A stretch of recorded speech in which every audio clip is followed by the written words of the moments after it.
मैं प्रबल जी अब आपके पास आ रहा हूं।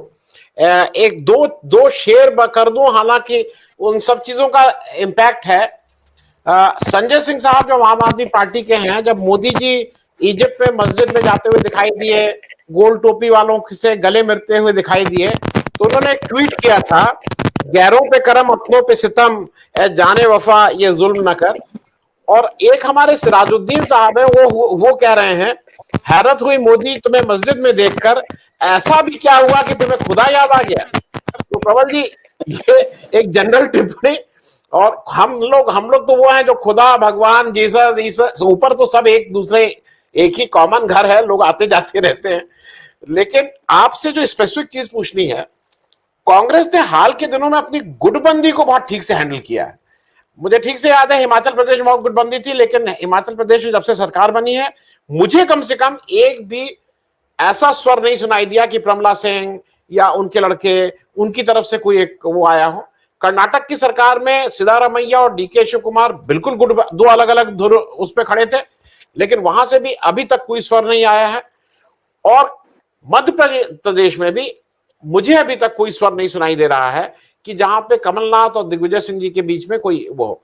आपको क्या लगता है कि ये जो प्राइमरली जो पहला स्टेप होता है, इसको पार कर लेना, गुटबंदी खत्म कर, कंटेन कर लेना, और टिकट को जल्दी डिस्ट्रीब्यूट करके कैंडिडेट्स को बता देना कि भाई तैयारी करो, इससे आपको एडवांटेज मिल रही है मध्य प्रदेश में?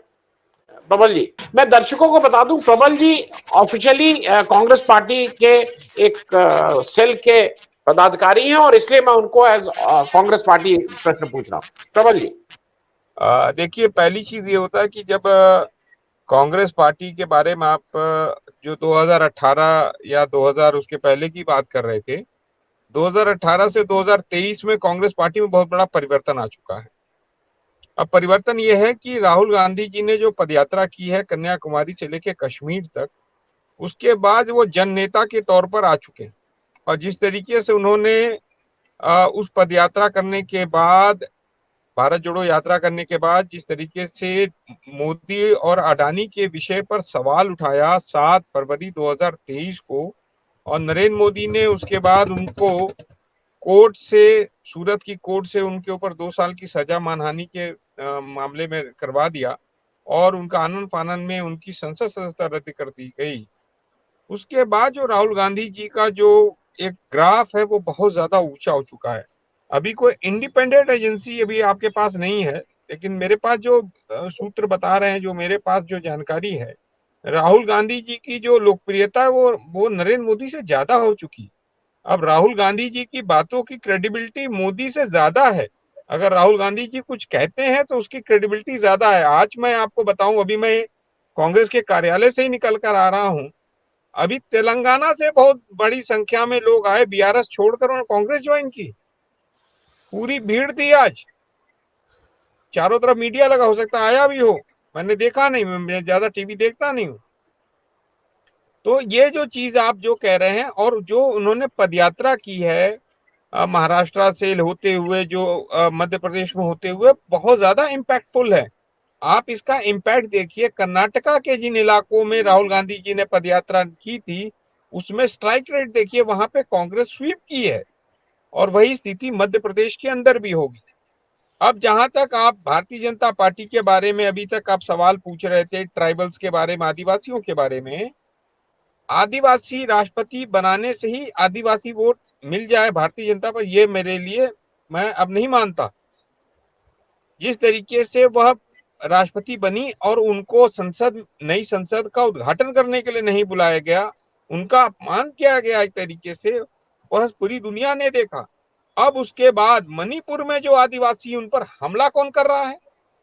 जो मणिपुर के आदिवासी हैं उन पर हमला जो कर रहे हैं, वो आरएसएस आधारित विचारधारा के लोग हमला कर रहे हैं। जो हिंसा हो रही है आदिवासियों के ऊपर मणिपुर के अंदर, वो उस हिंसा को इनिशिएट करने वाले और उनको उनको बढ़ावा देने वाले अगर कोई है तो आरएसएस के लोग हैं, राम माधव हैं। भारतीय जनता पार्टी की पूरी सरकार प्रश्रय दे रही है कि आदिवासियों पर हमला करो। इस देश के आदिवासियों को ये सारी चीजें जानकारी हो रही है। और जहां तक अब इशू बेस्ड पॉलिटिक्स हो रहा है। जहां तक महंगाई है, बेरोजगारी है, भ्रष्टाचार है, 50% की कमीशन वहां पर लिए जा रहे हैं, बने हुई सड़कें उखड़ जा रही हैं जो मामा जी बना रहे हैं, जो पुल बनाए जा रहे हैं वो पुल गिर जा रहे हैं, और वहां पर तमाम और भी योजनाओं में तमाम तरह के भ्रष्टाचार मिल रहे हैं। प्रधानमंत्री आवास योजना में तमाम भ्रष्टाचार है वहां पर, वो सब धीरे धीरे निकल के आ रहा है। तो इसलिए मध्य प्रदेश में इस बार जो राहुल गांधी जी ने कहा है 150 प्लस सीटें जो है वो कांग्रेस पार्टी जीतने जा रही है। और इसके साथ साथ मैं घोषणा कर रहा हूं, तेलंगाना भी कांग्रेस पार्टी जीतने जा रही है। और इसके साथ साथ छत्तीसगढ़ और राजस्थान में बैक आने की पूरी संभावना है।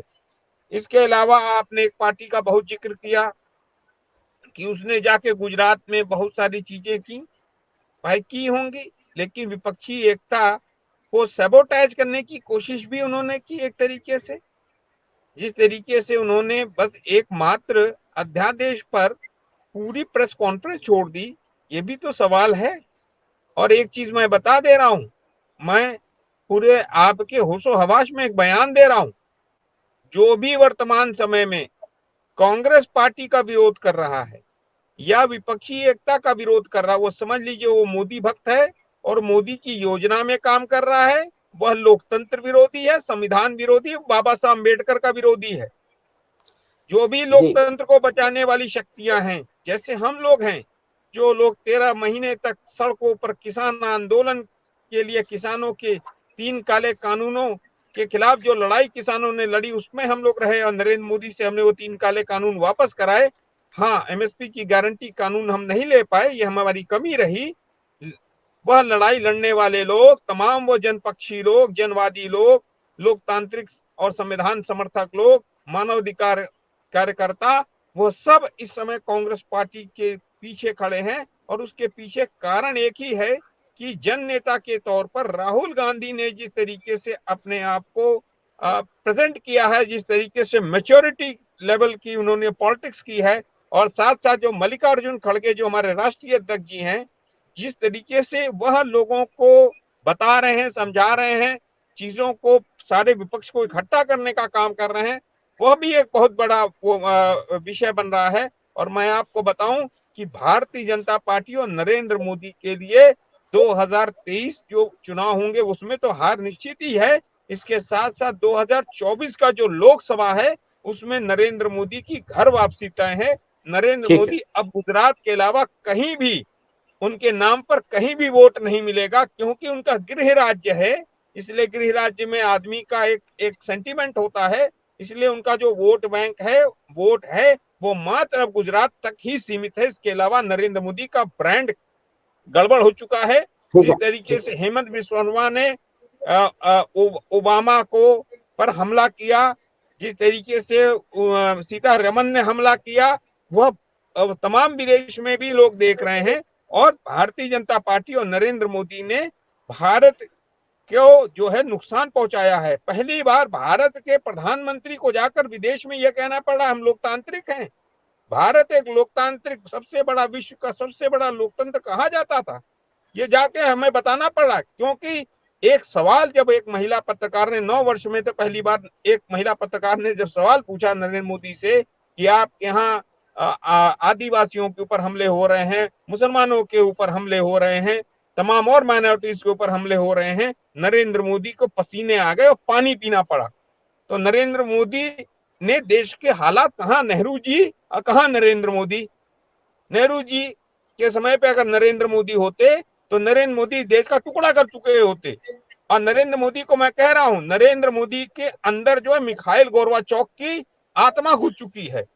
जैसे सोवियत संघ का विघटन कराया था मिखाइल गोरबाचोव ने, उसी पद चिन्हों पर यह चलकर देश के अंदर जाति विद्वेषी, धार्मिक और क्षेत्रीय संघर्ष करवाने का काम नरेंद्र मोदी इस ठीक समय कर रहे हैं। ठीक मुझे यही ठीक है। कहना है।